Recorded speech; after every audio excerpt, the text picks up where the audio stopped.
చర్చ దేని మీద నడుస్తుంది చూడు, గాంధీ పేరు తొలగించడంపై ప్రతిపక్షాల ఫైర్. ఎందుకు ఇది దండుగా? ఆ పేరు మార్చుడు దండుగా, దాని మీద చర్చ పెట్టుడు దండుగా, దాని మీద ఫైర్ అవుడు దండుగా. అసలు రిక్వైర్మెంటే లేదు, దాని అవసరమే లేదు కదా. జనాలకు ఏం అవసరం? ఇంకా కూడా తిన్నోడు ఉన్నాడంటే నమ్ముతారా మీరు? బుక్కెడు బువ్వ దొరకని వాళ్ళు ఉన్నారు. మనమన్నా ఓ మంచి బట్టలు లేవనో, చెప్పులు లేవనో, ఓ పెద్ద కారు లేవనో, బంగ్లా లేవనో ఏడ్చే రోజులు ఉంటాయి, బాధపడే రోజులు ఉంటాయి. కానీ కొందరికి కనీసం ఆ పూట బాధపడేటోళ్ళు కూడా ఉంటారు. హైదరాబాద్ ఎన్నో రోడ్ల మీద చూడండి, ₹5 భోజనాల కాడ కావచ్చు, గాంధీ హాస్పిటల్ కాడ, బసవతారక హాస్పిటల్ కాడ. కానీ బుక్కెడు బువ్వ కోసం పడిగాపులు కాస్తున్నారు. అట్లా దేశం మొత్తం ఎంతమంది ఉంటారు? వాళ్ళ మీద ఎవడు పెట్టాడు చర్చ?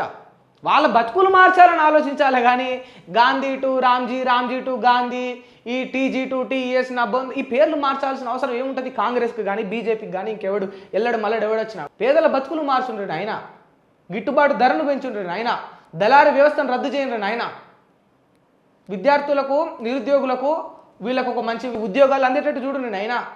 గది కదా చేయాలి.